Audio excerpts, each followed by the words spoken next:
If you've been paying attention to Florida State football recently, you're probably well aware of the issues that surround the offensive line.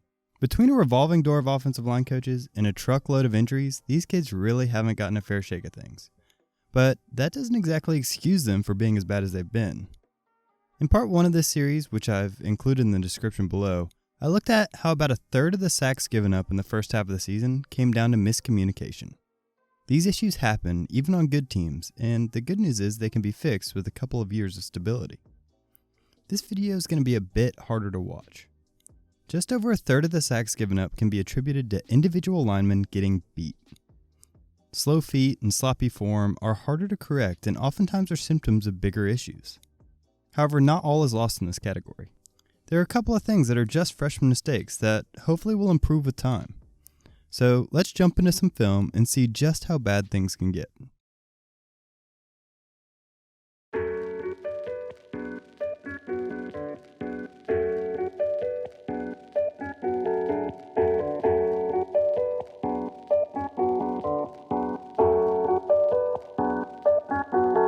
So I wanted to look at this clip first because it sets up one of the most basic ways that defensive ends try to get pressure on the quarterback.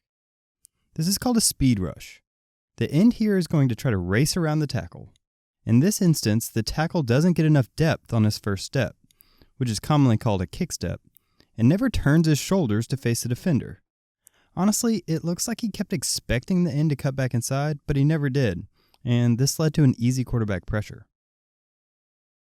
Now you do have to be careful as a lineman. If you set too hard against the speed rush, it can open a lane for the defender to cut back into. Here the freshman, Darius Washington, gets good depth on his kick step, but ends up biting on a head fake outside. This leaves this inside lane open. While this certainly doesn't look good, it's totally possible that this kind of thing improves as he gets more used to the speed of the game. He wasn't the only freshman prone to these kind of mistakes. Look here as Dante Lucas gives a bit too much room on the inside and gives up a sack. However, it's kind of hard to pin this one exclusively on him. If the tackles didn't get beat so spectacularly, I doubt this guy would have even had the opportunity to make a sack. Now there are some things that are harder to fix. Here this left guard is just too slow to keep up with the defensive tackle. He is forced to reach with his hands to try to let his feet catch up. Unfortunately, when linemen reach too far, they can lose their center of gravity. Look how easy this swat is able to pull the guard's body down and take him completely out of the block. A very similar thing happens with the center in this play. While he is able to lock onto the defender early on with his arms, his feet fail to keep up.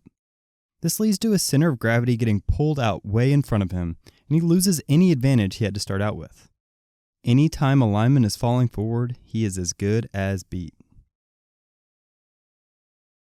That last play wasn't even the worst one I saw from Bavion Johnson. Here he sees this defensive tackle take a simple stunt into his gap. You can see his eyes locked on from the beginning, but his feet might as well be in concrete. I don't know many college D tackles who couldn't run by a stationary object. So this one's interesting. Boise looks like they're in an all-out blitz on this play. If you look towards the top of the screen, there are more potential blitzers than there are blockers. So FSU decides to go into a full slide protection to mitigate this risk. A full slide means that every lineman is responsible for the gap to their left. This essentially slides the help towards the place where it's needed. Now this is the right call for FSU, but it's just a better call by Boise because unfortunately it leaves this tight end to block this defensive end, which is a pretty big mismatch. Even worse is the fact that the tight end doesn't even try to move his feet and instead falls forward helplessly at the defensive end, and as we've discussed before, falling forward and losing all of your power is probably not the best method of blocking. Now we move on to everyone's favorite play to criticize, the cut block. For as much hate as this has gotten by the fan base, it worked pretty well more often than not. In a cut block, the offensive linemen lunge at their defender's knees in order to slow them down, but more importantly, it's so they can lower the defender's hands so the quarterback can get a quick pass off.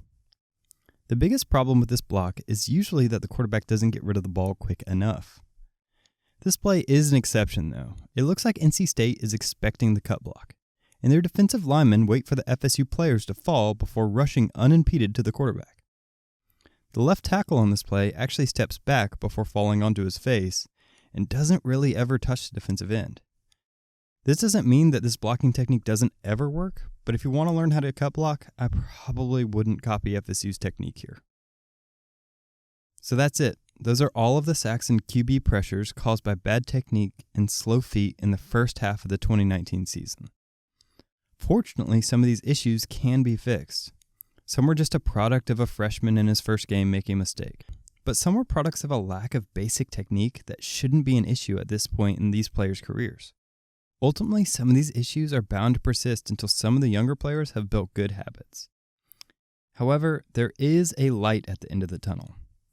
These aren't issues that require 5-star athletes to fix. Very rarely were kids getting bull rushed or were completely out of their element. Many teams have proved that with good coaching and development, even 3 stars can produce a solid offensive line. And without good coaching, even the best offensive line class in the country can be filled with duds. If you enjoyed this video, make sure to come back in a week or two when I do the final installment of this O-line series.